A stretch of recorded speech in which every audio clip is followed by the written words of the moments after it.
सोलापुर से एक खुशी की खबर आ रही है। Join for piece multipurpose society ने जेपी शांतता पुरस्कार 2025 की घोषणा की है।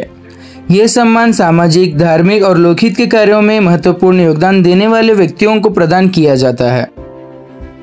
इस वर्ष के जेपी शांतता पुरस्कार से सम्मानित होने वाले श्री स्वामी समर्थ अनाचार्य मंडल के अक्कलकोट के अध्यक्ष श्री जमेजराज भोसले, बीजापुर के नागठान मतक क्षेत्र के एमएलए श्री विठल डी कटकदोंड के साथ साथ अन्य लोगों को पुरस्कार वितरण समारोह उर्दू घर सिविल हॉस्पिटल समोर सोलापुर में आयोजित किया गया। यह कार्यक्रम रविवार 21 सितंबर 2025 को हुआ। इस अवसर पर समाज के कई प्रमुख व्यक्तियों की उपस्थिति रही। जॉइन फॉर पीस के अध्यक्ष डॉक्टर जैनुद्दीन मुल्ला और सचिव जैनुद्दीन पटेल के नेतृत्व में यह समारोह हुआ। यह सम्मान सामाजिक एकता, शांति और सद्भावना को मजबूत करने की दिशा में एक महत्वपूर्ण कदम माना जा रहा है।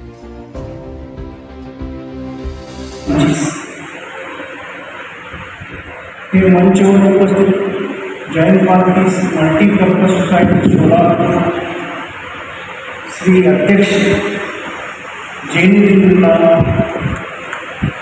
सचिव जैनुद्दीन पटेल, तसेच पुस्तकाचे मानकरी जन्मजयंती भोसले, पैगंबर शेख आणि अनिता फारक आणि या कार्यक्रमात उपस्थित असलेले बंधू आणि भगिनी आणि उपस्थित असलेले पत्रकार बंधू, आज 21 सप्टेंबर जागतिक शांतता दिन आहे। या दिवशी join for piece multipurpose society यांच्याकडून जेपी शांतता प्रशस्ती मागील 6 वर्षापासून समाजामध्ये मानवतावादी कार्य करण्याचा व्यक्तींना दिला जातो। यासाठी जेपी मल्टी सोसायटीचे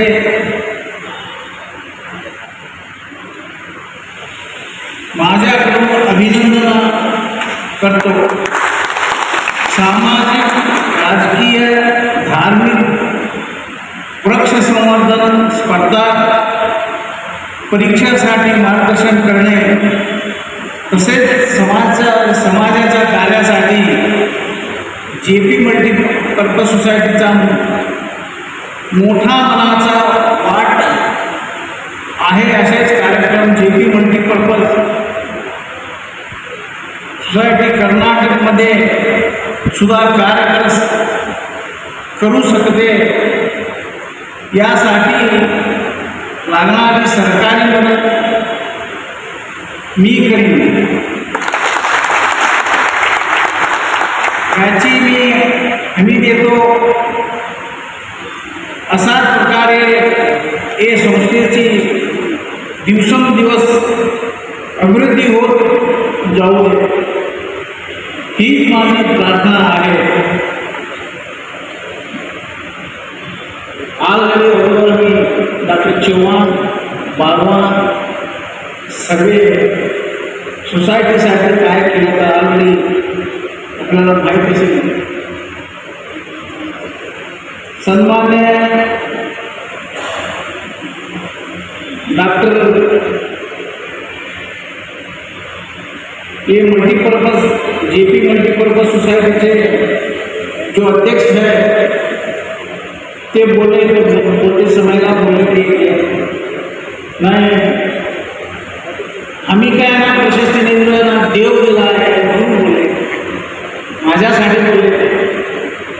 मी म्हणतो देव तर देव आहे, देव कुठं आहे म्हणजे समाजामध्ये देव आहे। समाज जो सामाजिक कार्य केलं तर सर्व लोकांना संकट घेऊन जायचा माझा धर्म आहे। राजकारणी धर्म पाहिजे, परंतु धर्ममध्ये राजकारण नको, हे आमचं सगळं